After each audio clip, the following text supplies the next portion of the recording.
Voltamos com o ABC das Mães dessa noite de quinta-feira para falar de um assunto recorrente lá no grupo, nas redes sociais.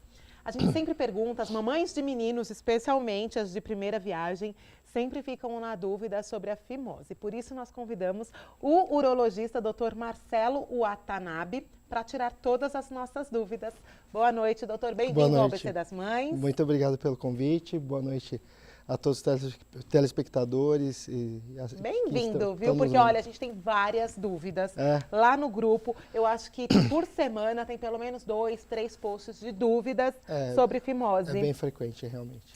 Primeiro, eu gostaria que o doutor exemplificasse, desculpa, o que é fimose? Na verdade, fimose, o que a gente diz fimose, e classicamente ela é definida, é uma dificuldade de você expor a glande do pênis, que as mamães acabam falando a cabecinha do pênis. Então a pele, ela forma um anel que vai ser bem difícil, na verdade, de ser rompido. Ele chega até a ter uma característica fibrótica. É um anel mais endurecido, que na hora que você vai tentar expor a cabeça do pênis, o diâmetro desse anel ele é insuficiente para expor a glande. E isso é uma fimose clássica, né? É o que a gente chama de fimose. Toda criança nasce com isso? Sim, todas elas vão nascer com um certo estreitamento. É o que a gente também diz com uma fimose fisiológica. Tá. Que isso aí vai soltando ao longo do tempo, né? E a tendência é soltar parcialmente ou em algumas crianças até totalmente até 1 ano de idade. E uma vez solto toda essa pele, não há necessidade de, teoricamente, de operar, porque não tem uma fimose clássica. Mas isso não ocorre em todas as crianças. Podem ter crianças que vão chegar numa idade mais avançada e ainda não vão ter conseguido olhar a sua glande, a sua cabeça do pênis. Agora, doutor, quando você diz que essa pele desce, ela desce um pouco ou inteiro? Porque eu tenho essa dúvida como mãe, que nem a do meu Biel, ele tem 3 aninhos. E eu lembro que no começo era bem fechadinho, andei lendo, até depois você me fala se é verdade. Falaram que é fisiológico por conta, como o bebê ainda usa fralda, né? O pênis fica protegido ali quando ele faz lá o cocô, o número 2, fica bonitinho. Conforme a criança vai crescendo e vai indo no período do desfraude, aí que vai, a pelinha vai descendo. Mas ela só é completa. Significa que meu filho não tem fimose se ela descer por completo ou só um pouquinho? Não, ele pode ter algum grau limitante. É uma fimose, é uma limitação que ocorre. É o que a gente chama de aderência balonoprepucial não limitante. Ele consegue expor um pouco a glande, mas ele não consegue expor totalmente. A ideia, e isso tem que ficar bem claro para as mães, isso é interessante elas saberem, elas têm que ter um pênis exposto, condizente e que seja fácil da higienização. O principal objetivo que a gente encontra é o que da cirurgia, né? No caso, é para a criança se higienizar, limpar, porque ocorre um acúmulo de uma massinha esbranquiçada chamada esmegma, e essa massinha, junto com fungo, junto com bactéria, junto com umidade da urina, pode se infectando, causa mau cheiro, pode causar irritação, inflamação, infecção urinária, e se isso acontecer, já é uma indicação clássica também para ser operada essa criança, mesmo que ela não tenha uma exposição, mas talvez ajude. Só para você ter uma ideia, e isso é uma coisa que eu falo para as mães no consultório, isso é muito interessante, tem vários estudos publicados e a gente tem estudos impactantes. 54% dos homens que são postectomizados reduzem a sua infectividade por HIV. Só para você ter uma ideia, isso daí foi um estudo feito na África subsaariana e os homens que são submetidos à postectomia, eles não só reduzem em si a transmissibilidade do HIV, como já foi comprovado que eles reduzem a transmissibilidade para suas parceiras. Reduz infecção urinária, risco de DST, risco de câncer peniano. O maior fator hoje que a gente tem, infelizmente o Brasil é um dos campeões aí mundiais em câncer de pênis, é o acúmulo desse esmegma. Parece besteira a gente falar isso, mas o homem ele não sabe muitas vezes que ele tem que tirar o prepúcio e lavar por dentro do pênis. E ocorre muito em região norte e nordeste, onde alia-se, além de uma saúde precária, né, uma rede de assistencialismo de saúde às vezes precária, um baixo acesso à saúde, alia-se a alguns aspectos que a gente brinca, né, nas rodas de amigo, mas é uma verdade, ocorre às vezes uma má higienização do pênis e muitas vezes indivíduos que acabam ele não tem ideia que ele tem um ato sexual, ele precisa lavar o pênis ou ele que tem que higienizar, e o acúmulo desse esmegma é cancerígeno.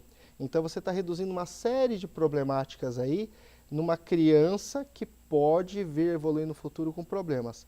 Então isso tem que ficar claro, que apesar do seu biel ele ter uma exposição parcial da glande, isso não refuta que ele não terá problemas no futuro. Preciso marcar uma consulta, doutor. É Agora eu fiquei bem preocupada. Não, é interessante porque assim, é um dado estatístico que eu acho que quando eu falo isso as pessoas olham assim meio estranho para mim. Apesar de eu fazer bastante urologia pediátrica, a maior parte de cirurgias de fimose que eu faço efetivamente no consultório é de adultos, na faixa dos seus 20 aos 35 anos. É quando o biel, que ainda não sabe para que serve aquilo, ele vai descobrir quando ele tiver uma vida sexual ativa. Aí ele vai começar a ter inflamações, irritações, cortes frequentes na glande, no prepúcio, né, na pele, dificuldades de relação, porque inflama, infecciona, junta cheiro, higienização fica ruim, umidade, começa a dar candidíase, e daí ele fala, doutor, o que é isso? Eu falo, então, você era o biel, que todo mundo achava bonitinho o seu pintinho, falava, que bonitinho, que engraçadinho, um pouquinho ali. Tá lindo, maravilhoso, só que ele não pôs para usar efetivamente o órgão ao que ele veio ao mundo, que é para reprodução. A hora que ele coloca o pênis dele para funcionar e começa a ter relações, e principalmente nesse estágio inicial da vida, que geralmente ele não é casado, ele não tem uma parceira fixa, ele não tem uma atividade regular com uma única parceira, acaba dando os problemas. Então, essa faixa de pacientes é que me procuram hoje. As crianças que tinham ou uma limitação parcial, ou que têm um excesso de pele, de mucosa, e que agora, na fase adulta, dá problema. Isso é uma coisa interessante porque está levantando-se, isso mais nos Estados Unidos, essa ideia. Talvez não seria interessante operar essas crianças, né, independentemente se ela vai ter problema ou não. Isso é uma verdade na América.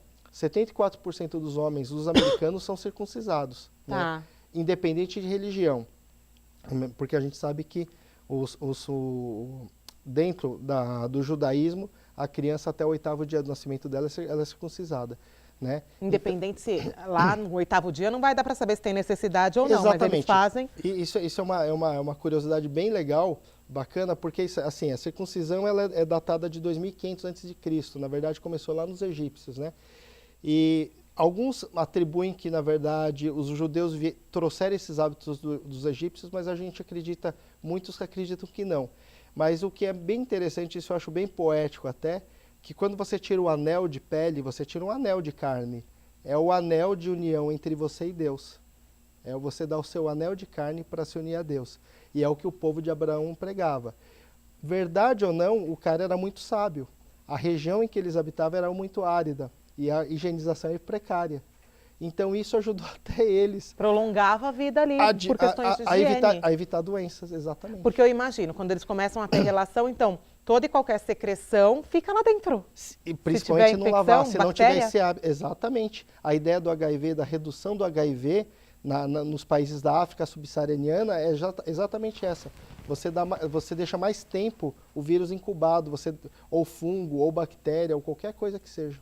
Então, o ideal é procurar sempre um profissional. Um auxílio. Por mais que, né, tenha cedido ali a pelinha, que você fale, acho que está tudo bem com o meu filho, é melhor ver, né? É legal dar uma olhadinha.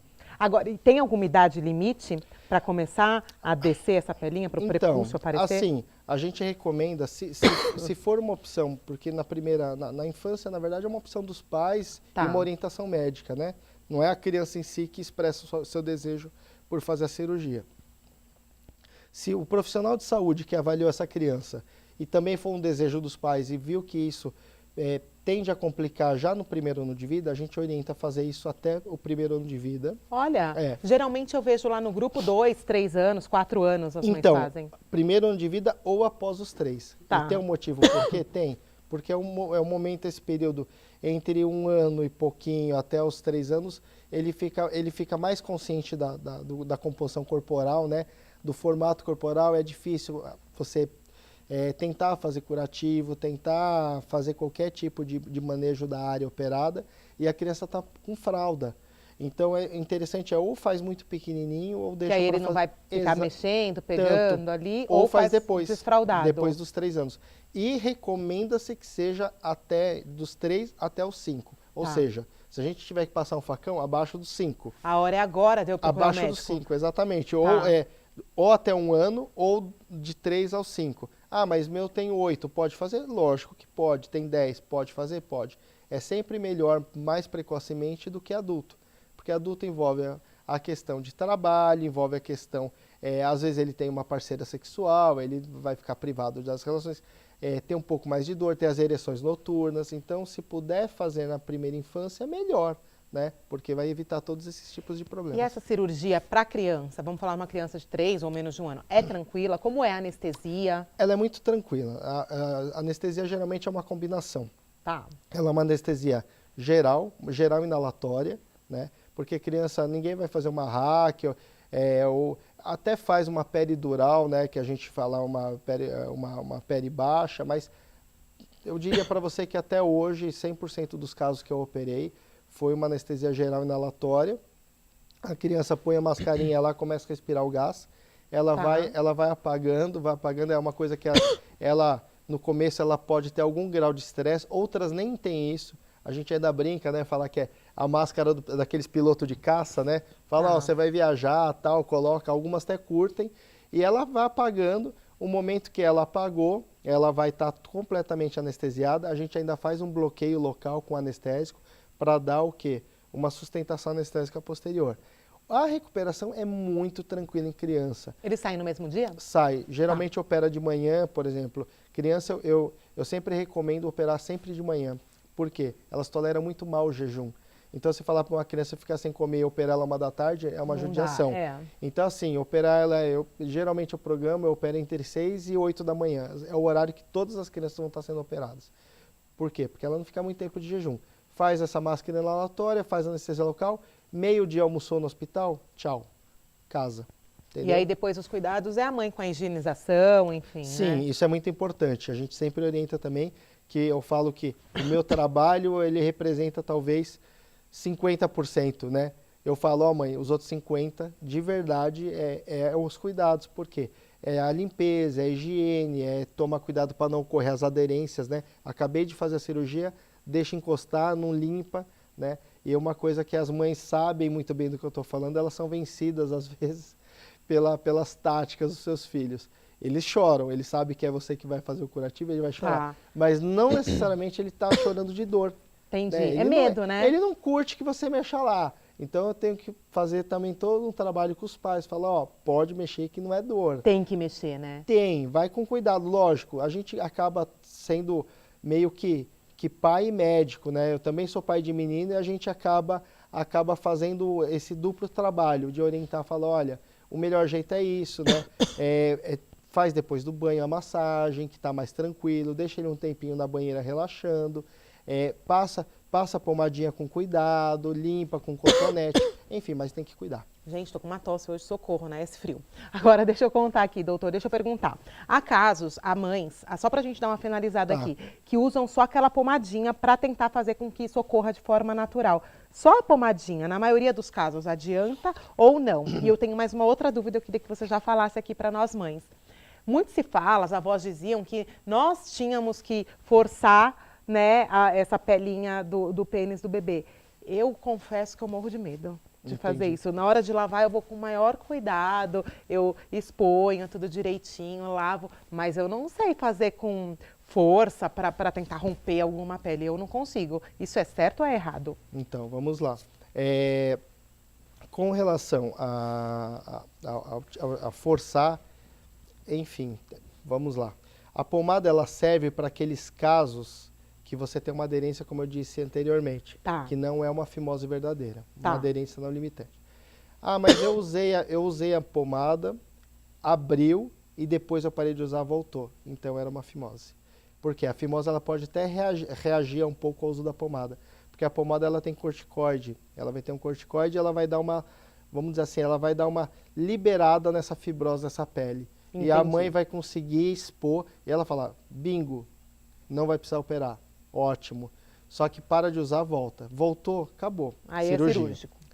Aqueles casos que você tem uma dificuldade em expor a glande e você quer acelerar esse processo, você pode passar pomada, vai melhorar. Entendeu? E se não retornar, realmente conseguiu. Ótimo. Ótimo, é uma boa.